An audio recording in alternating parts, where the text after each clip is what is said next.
வணக்கம். இது தமிழங்கா செய்திகள். முதலில் தலைப்புச் செய்திகள். தமிழக எதிர்க்கட்சித் தலைவர் உதயநிதி ஸ்டாலின் கைது. அரசியலமைப்பு மாகாண சபை தேர்தல் குறித்து ஜனாதிபதியிடம் எடுத்துரைத்த தமிழ் தலைமைகள்.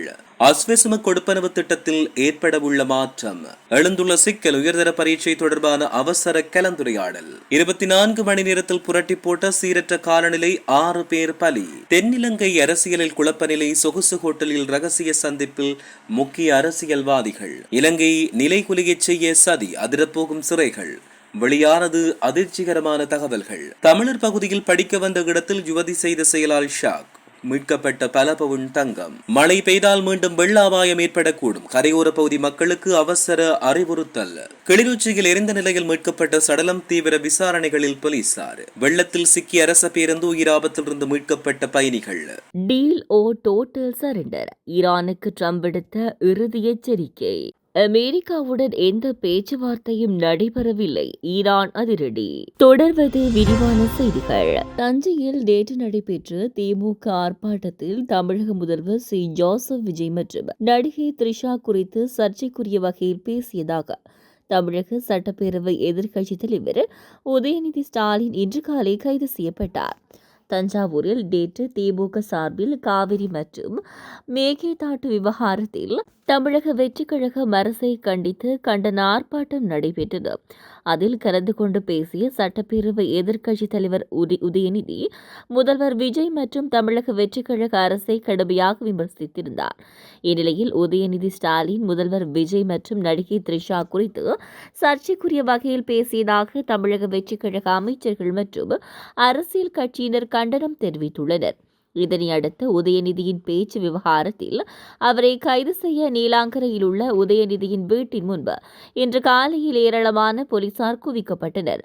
திமுக நிர்வாகிகள் மற்றும் குடும்பத்தினரிடம் போலீசார் பேச்சுவார்த்தை நடத்திய நிலையில் உதயநிதி ஸ்டாலின் கைது செய்யப்பட்டார்.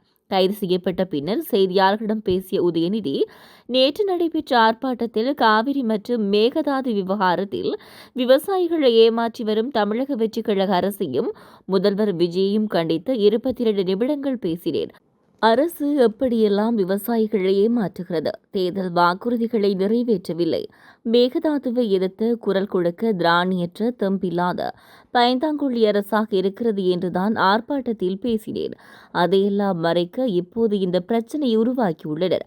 பிரச்சனைகளை திசை திருப்பும் வகையில் ரீல்ஸ் வெறி முற்றி போய் முதல்வரும் அமைச்சர்களும் வாழ்வதாக நேற்று பேசினேன். ஆனால் நான் பேசாத ஒன்றை பேசியதாக பொய் பிரச்சாரம் செய்து பொய் வழக்கு பதிவு செய்து என்னை கைது செய்துள்ளனர். இதற்கெல்லாம் பயப்படும் ஆள் நான் இல்லை. இதனை சட்டப்படி நான் சந்திப்பேன் என்று தெரிவித்துள்ளார். அவரை போலீசார் தஞ்சை அழைத்து சென்றுள்ளனர். தமிழ் மற்றும் முஸ்லிம் அரசியல் கட்சிகள் இணைந்து அமைத்துள்ள 6 கட்சிகளை கொண்ட கூட்டணியின் பிரதிநிதிகளுக்கும் ஜனாதிபதி அனுரகுமார் திசாநாயக்கும் இடையிலான முக்கிய சந்திப்பு இன்று ஜனாதிபதி அலுவலகத்தில் நடைபெற்றது. இந்த சந்திப்பில் புதிய அரசியலமைப்பு உருவாக்கும், மாகாண சபை தேர்தலை விரைவில் நடத்துதல், வடக்கு கிழக்கு மற்றும் மலையக மக்களின் நீண்டகால பிரச்சினைக்கு தீர்வு காணுதல் உள்ளிட்ட பல்வேறு விடயங்கள் தொடர்பில் விரிவாக கலந்துரையாடப்பட்டுள்ளது. மாகாண சபை தேர்தல் தொடர்பில் தெரிவுக்குழு ஒன்று நியமிக்கப்பட்டுள்ளதாக தெரிவித்துள்ள ஜனாதிபதி, எழுந்துள்ள சிக்கல்கள் குறித்து அனைத்து தரப்பினருடனும் கலந்துரையாடி தீர்வு காண எதிர்பார்ப்பதாக தெரிவித்தார். புதிய அரசியல் அமைப்பு குறித்து கருத்து வெளியிட்ட இலங்கை தமிழரசுக் கட்சி தரப்பு அது அவசரமாக கொண்டுவரப்படக்கூடாது என்றும் அனைத்தின மக்களதும் ஒப்புதலுடன் உருவாக்கப்படும் மக்கள் ஒப்பந்தமாக அமைய வேண்டும் என்றும் வலியுறுத்தியுள்ளதாக தெரிவிக்கப்பட்டுள்ளது. இதற்கு பதிலளித்த ஜனாதிபதி, அரசியலமைப்பு திருத்தப்படுவதோடு நிறைவேற்ற அதிகார ஜனாதிபதி முறைமை நீக்கப்பட வேண்டும் என்பதே அரசாங்கத்தின் நிலைப்பாடு எனவும் தெரிவித்துள்ளார். குறைந்த வருமானம் பெறுகின்ற குடும்பங்களுக்காக முன்னெடுக்கப்படும் அஸ்வசும நலம்புரி திட்டத்தின் கீழ் பயனாளிகளை தெரிவு செய்வது குறித்து முக்கிய அறிவித்தல் ஒன்று வெளியாகியுள்ளது. அதன்படி பயனாளிகளை தெரிவு செய்வதற்காக முன்மொழியப்பட்ட புதிய முறைமை குடும்பங்களின் சமூக பொருளாதார பாதிப்பு நிலைமைகளை அடிப்படையாக கொண்டு மதிப்பீடு செய்யப்படும் என்று அறிவிக்கப்பட்டுள்ளது. நாடாளுமன்ற வழிவகைகள் பற்றிய குழுவின் தலைவர் விஜயஸ்ரீ பஸ்நாயக்க தலைமையில் அண்மையில் இடம்பெற்ற கூட்டத்தில் இந்த விடயம் தொடர்பில் ஆராயப்பட்டுள்ளதாக தெரிவிக்கப்பட்டுள்ளது. தற்போதைய தெரிவு செயற்பாட்டில் உள்ள குறைபாடுகளை நிவர்த்தி செய்யும் வகையில் ஏற்கனவே உள்ள அளவுகோல்களை மறுபரிசீலனை செய்ய நாடாளுமன்ற குழு அதிகாரிகளுக்கு அறிவுறுத்தியிருந்ததாக தெரிவிக்கப்பட்டுள்ளது. எதிர்வரும் நாட்களில் நடைபெறவுள்ள தரம் 5 புலமை பரிசில் பரீட்சை மற்றும் கல்வி பொது தராதர உயர்தர பரீட்சை என்பன தொடர்பில் சிறப்பு கலந்துரையாடல் ஒன்று நடைபெற உள்ளது. வளிமண்டலவியல் திணைக்களம், அனர்த்த முகாமைத்துவ மத்திய நிலையம் மற்றும் பரீட்சை திணைக்களம் ஆகியவற்றின் பிரதிநிதிகளுக்கிடையில் இந்த கலந்துரையாடல் நடைபெற உள்ளது. வளிமண்டலவிய திணைக்களத்தின் பணிப்பாளர் நாயகம் அஜித் விஜயமென்ன இந்த விடயத்தை தெரிவித்தார். நிலவுகின்ற மழைக்கால வானிலையுடன் பரீட்சை பணிகள் தொடர்பாக மேற்கொள்ளப்பட வேண்டிய அடுத்த கட்ட நடவடிக்கைகள் தொடர்பில் இதன் பொழுது கலந்துரையாடப்பட உள்ளதாக வளிமண்டலவிய திணைக்களத்தின் பணிப்பாளர் நாயகம் அஜித் விஜயமென்ன குறிப்பிட்டார்.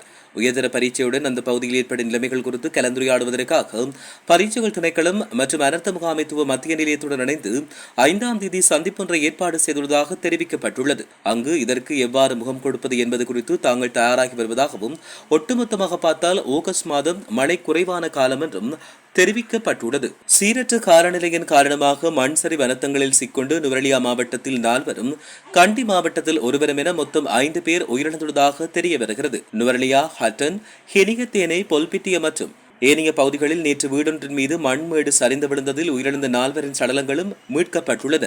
இந்த அனர்த்தத்தின் போது காணாமற் போனோரை தேடும் பணிகள் முன்னெடுக்கப்பட்டுள்ளதாகவும் பெண் ஒருவரின் சடலம் மீட்கப்பட்டதாகவும் அதைத் தொடர்ந்து மேலும் 2 பெண்களிலும் ஒரு ஆணின் சடலம் மீட்கப்பட்டதாகவும் தொடர்ந்து பெய்து வரும் பலத்த மழையால் ஏற்பட்ட மண் சரிவு சம்பவம் அந்த பகுதியில் பெரும் சோகத்தை ஏற்படுத்தியுள்ளது.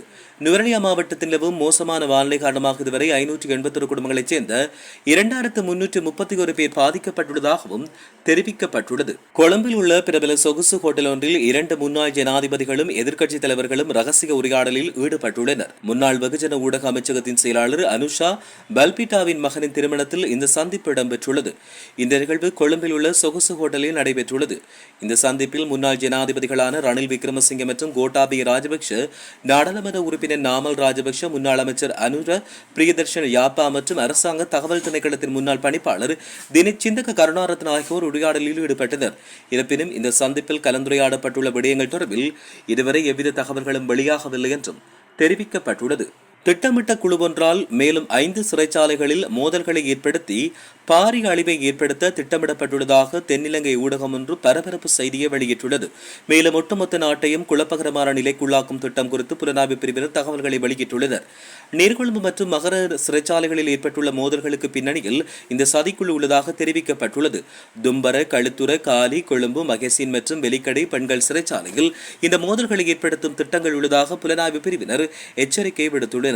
சிறைச்சாலைகளில் இவ்வாறான மோதல்களை ஏற்படுத்தி நாட்டை குழப்பகரமான நிலைக்கு உள்ளாக்கும் திட்டங்களுக்கு பின்னால் பல அரசியல்வாதிகள் உள்ளதாக தெரிவிக்கப்பட்டுள்ளது.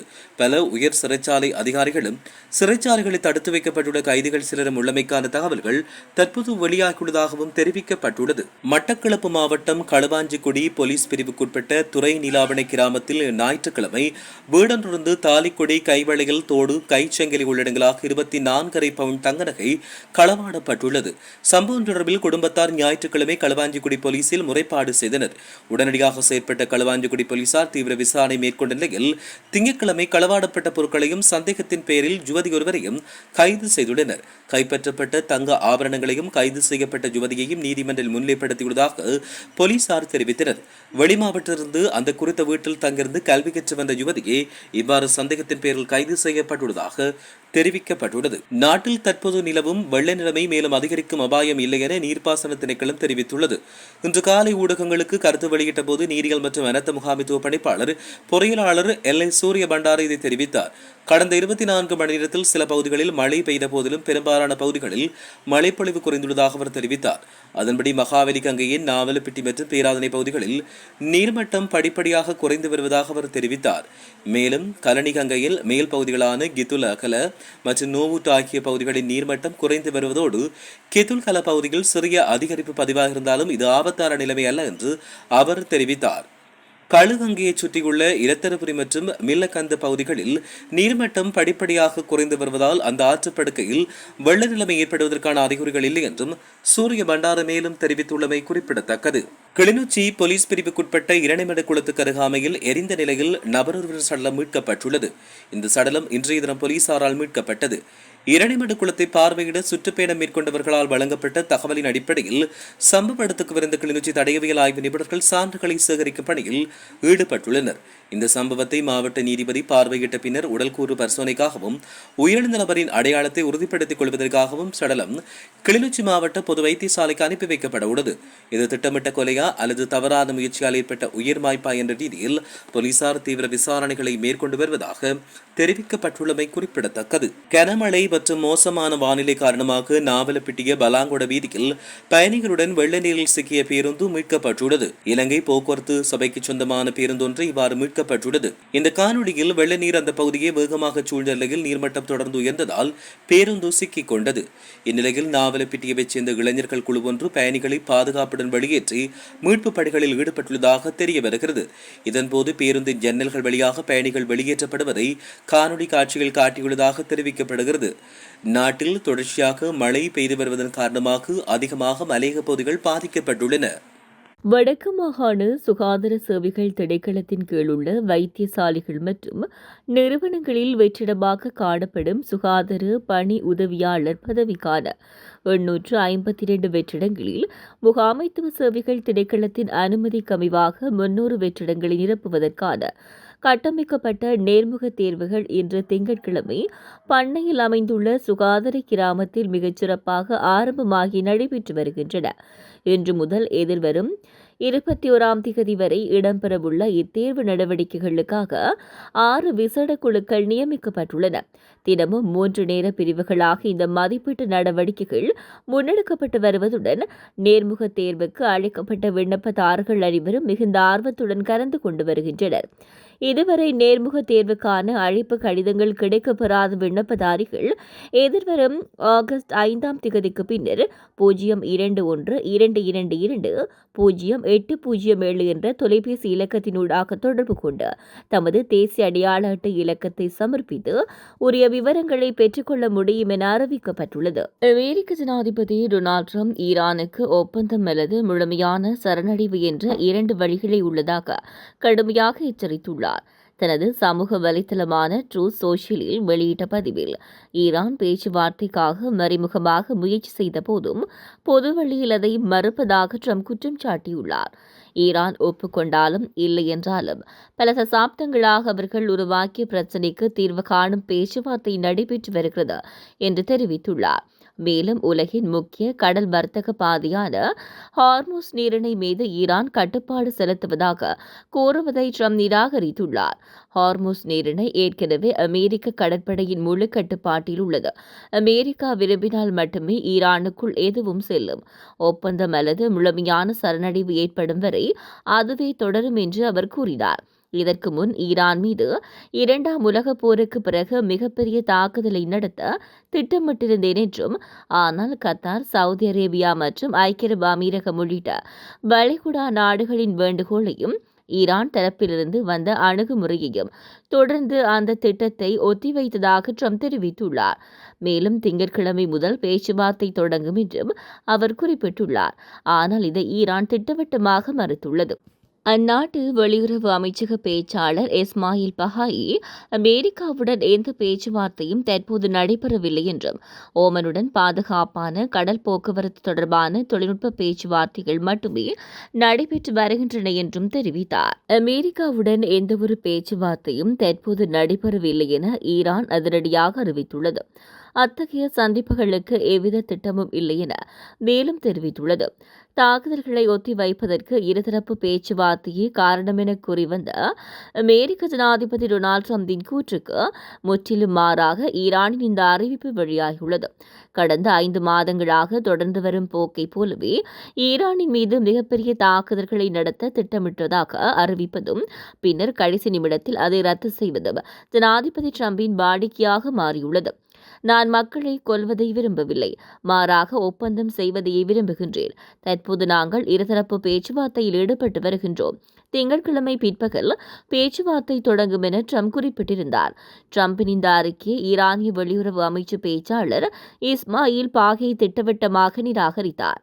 அமெரிக்காவுடன் எந்த பேச்சுவார்த்தையும் நடைபெறவில்லை என்றும் எந்த சந்திப்புகளும் அட்டவணைப்படுத்தப்படவில்லை என்றும் அவர் கூறினார். வெளியுறவுத்துறை அமைச்சர் அப்பாஸ் அராக்சி மட்டும் ஈராக்குக்கு ஆன்மீக பயணம் மேற்கொண்டுள்ளார். தற்போதைய நிலையில் ஹார்முஸ் நீரிணை மேலாண்மை குறித்து ஓமன் நாட்டுடன் மட்டுமே பேச்சுவார்த்தை நடத்தி வருகிறது என்று பாகை தெளிவுபடுத்தினார். மேலும் உலகளாவிய எண்ணெய் மற்றும் திரவமாக்கப்பட்ட இயற்கை எரிவாயு விநியோகத்தில் 1/5 பங்கு செல்லும் முக்கிய பாதையான ஹார்முஸ் நீரிணையை அமெரிக்க கடற்படை முழுமையாக கட்டுப்பாட்டில் வைத்துள்ளதாக ட்ரம்ப் கூறினார்.